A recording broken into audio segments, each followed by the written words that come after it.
Allez, salut les gars, voilà. C'est toujours moi, Samuel Spita, et là, vous êtes sur la chaîne 2, Monsieur le Russe 225. Voilà, donc, dans un premier temps, merci à ceux qui me suivent, et c'est toujours un plaisir de vous aider et d'essayer de vous répondre, et pour que vous puissiez au moins chercher à mieux postuler euh, pour pouvoir mieux organiser vos candidatures.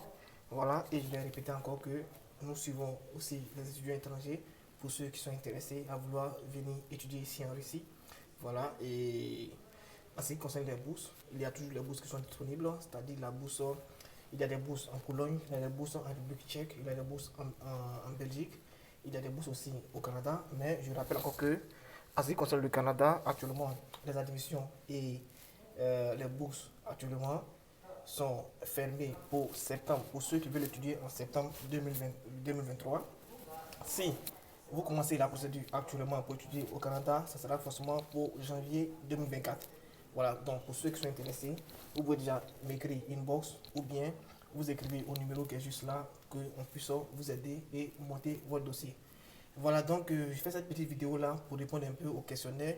J'ai reçu assez de questions et la question qui est un peu fréquente, c'est la question en ce qui concerne euh, les interviews, les soi-disant interviews que les étudiants ont reçues sur les plateformes de la bourse de Russie.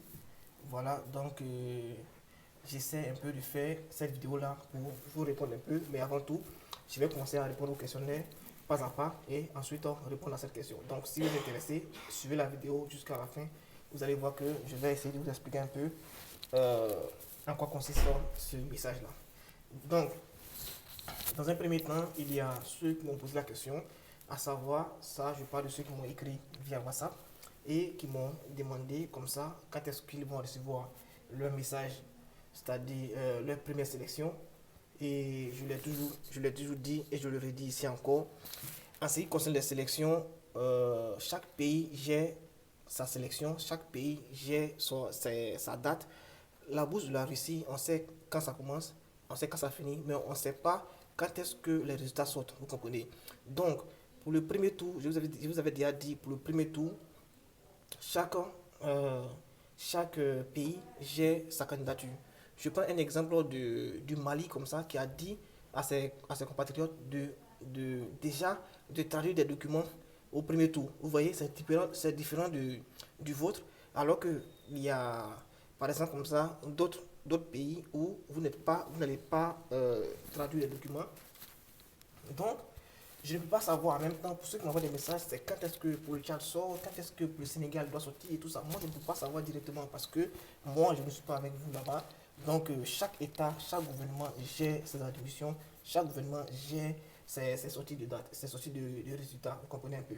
Voilà, donc, vous devez attendre pour pouvoir savoir si vous avez reçu, vous passez au second tour, ils vont vous envoyer un message. Et lorsqu'ils vous envoient un message, on vous dit clairement que voilà, vous passez au second tour, voici les documents que vous devez ajouter sur la plateforme de la bourse de Russie. Et vous allez sur la bourse de Russie, vous légalisez vos documents et vous ajoutez là-bas. Vous comprenez? Voilà. Donc ça, c'est une question que je devais un peu clarifier. Et, et il y a d'autres aussi qui me posaient la question parce qu'il y a tellement de messages sur WhatsApp que je n'arrive pas à répondre. Et je répète encore, essayez d'intégrer le groupe WhatsApp. Comme ça, je vais répondre là-bas. Et vous allez avoir l'opportunité d'avoir toutes les informations dans le groupe. Voilà, parce que si je dois répondre de façon individuelle, ça me fatigue et je ne trouve pas assez de temps pour pouvoir répondre à ces messages-là. Ok, maintenant, il y a ceux qui m'ont posé la question à savoir, euh, est-ce que la bourse prend en compte, par exemple comme ça, euh, l'étude de langue, l'étude de langue russe. Parce qu'ils ont entendu dire que, arrivé là-bas, vous allez étudier en russe, vous allez faire une année de langue russe et tout ça. Et je le dis et je le répète, la bourse de Russie est une bourse complète, seulement que c'est l'étudiant qui gère son voyage. Voilà. Lorsque vous allez recevoir votre bourse, l'ambassade va vous appeler, l'ambassade va organiser vos documents et l'ambassadeur va vous octroyer un visa pour que vous puissiez venir y étudier. Pour venir y étudier, lorsque vous allez arriver sur le territoire, il y a, vous allez être dans les dortoirs, voilà, et je l'ai répété encore, les dortoirs, ceux qui sont boursiers, je prends un exemple, si vous allez dans un dortoir où ceux qui ne sont pas boursiers payent peut-être 10 000 francs CFA. Ceux qui seront boursiers vont payer environ 2 000 francs CFA. Et ce qui vous privilégie, ceux qui sont boursiers, c'est que à chaque fin du mois, vous allez pouvoir recevoir au moins minimum, voilà, minimum 20 000 francs. Donc au minimum 20 000 francs, ça ça va dépendre de chaque département, ça va dépendre de chaque état. Si vous allez à Moscou, la vie là-bas est différente de la vie à Samara ou bien la vie est différente à Belgorod. Donc les bourses aussi, et les bourses de façon minimale aussi diffèrent. Vous comprenez un peu. Voilà, donc une fois que vous arrivez sur le territoire, chaque fin du mois, voici ce que vous allez avoir avant que vous ne fassiez votre premier semestre. Donc, une fois que vous êtes sur le territoire russe, l'année de langue aussi est prise en compte par la bourse. Vous comprenez? Donc, ce n'est pas vous qui allez solder votre année de langue et puis après, la bourse va prendre en compte les étapes du premier cycle de votre licence ou bien de votre master. L'année de langue est prise en compte aussi par la bourse. Donc, vous n'avez rien à. Vous n'avez pas à vous en faire. Ce que vous allez faire, cherchez comment est-ce que vous allez faire pour arriver ici en Russie, c'est tout. Voilà. Et puis, soyez en règle. Faites tout. Vous allez être en règle pour venir y étudier. Voilà. Maintenant, il y a aussi une question qui m'a été posée pour me demander est-ce que arriver ici, c'est l'université qui va venir vous chercher à l'aéroport? Dans les normes, je vais le dire encore, dans les normes, lorsque vous arrivez à l'université, vous arrivez à l'aéroport, c'est l'université qui doit s'organiser pour venir vous chercher. Voilà. Mais malheureusement, il y a parfois, l'université n'a pas assez de temps, n'a pas assez de personnel pour se déployer là-bas, ou bien ils ne veulent pas dépenser, je ne sais pas. Voilà. Mais ils ne viennent pas chercher les étudiants.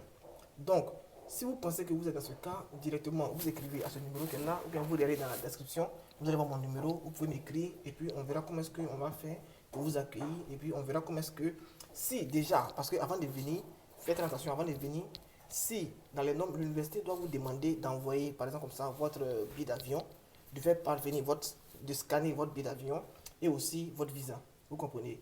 Et à la suite, ils vont vous dire, ok, on viendra vous chercher là-bas, on sera là-bas à telle heure, telle heure. Maintenant, si après tout cela, ils ne vous disent pas qu'ils vont venir vous chercher, commencez déjà à vous apprêter, vous m'appelez, le numéro qui est là, voilà, je vais m'organiser et puis on verra comment est-ce qu'on va venir vous chercher. Voilà.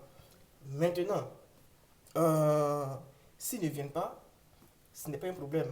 Parce que lorsque vous arrivez, ne soyez pas dépaysés, vous ne serez pas dépaysés parce que nous, on sera là pour vous aider, pour pouvoir vous conduire à votre université. Voilà, ou bien vous montrer comment est-ce que ça se passe pour qu'on puisse vous conduire à votre université.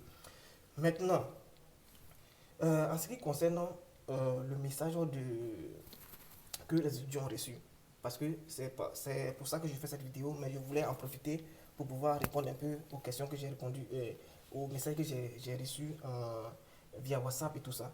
Maintenant, en ce qui concerne le message que vous avez reçu, c'est-à-dire le message qui dit que vous avez l'interview tel jour, et ils ont envoyé un message pour dire que vous avez de l'interview, que vous devez aller vous devez aller sur le site pour aller l'activer et tout ça. Je le répète et je le dis très clairement, ça sort chaque année et ça sort dans ces périodes, vous comprenez. Vous avez vu que le site qui est là, ils ont mis le site et en essai. Donc, à chaque moment et à chaque période, ça, le message qui est là apparaît. Donc, vous n'avez rien à faire. Maintenant, vous n'avez rien à faire. Vous laissez le message comme ça. Vous comprenez? Voilà, jusqu'à ce que l'ambassade vous appelle. Maintenant, si cela vous dérange tellement et que vous ne savez pas comment faire, il y a un numéro qui sort juste quand ce message que vous avez reçu, il y a un numéro qui est sorti juste en dessous, au-dessus. Vous appelez ce numéro tranquillement. Vous comprenez? Si ce que je dis ne peut pas vous consoler, appelez le numéro. Comme ça, vous allez pouvoir essayer comme ça de leur expliquer, ou bien vous allez essayer comme ça de leur faire parvenir vos inquiétudes et ils vous diront en réalité ce que vous devez faire. Sinon, le message qui est là, le message qui est venu là, où on vous dit que vous devez passer l'interview, ou bien un test, ou bien un truc comme ça n'a rien à voir. Ça ne dérange pas votre candidature, donc ne vous embrouillez pas pour ça. Voilà, donc j'espère que le message est passé. Et surtout, n'oubliez pas, prenez soin de vous, c'est ce qui est le plus important. Donc, moi je le répète encore, il y a nos liens, il y a mon numéro WhatsApp qui est juste dans la description. Pour ceux qui sont intéressés, vous pouvez déjà m'envoyer m'écrire pour qu'on puisse essayer de postuler pour vous. Voilà, donc n'oubliez pas, c'est très important. Nous avons l'expérience dans le domaine, donc en postulant pour vous, vous avez vraiment assez de chances pour ceux qui savent déjà que nous aidons vraiment les gens à pouvoir venir y étudier. Voilà, et si vous voulez venir, vous avez un projet d'études vous-même à venir y étudier de vos propres moyens aussi, vous pouvez aussi m'écrire inbox, on va essayer de se comprendre, on va essayer de parler et puis essayer de vous aider à venir. Voilà, donc les gars, c'était moi le Samo Hospital, surtout n'oubliez pas, c'est très important, prenez soin de vous et likez la vidéo, partagez à ceux qui ne connaissent pas ma chaîne YouTube, voilà, et surtout, prenez soin de vous les gars, c'est ce qui est important. Ok, à plus les gars.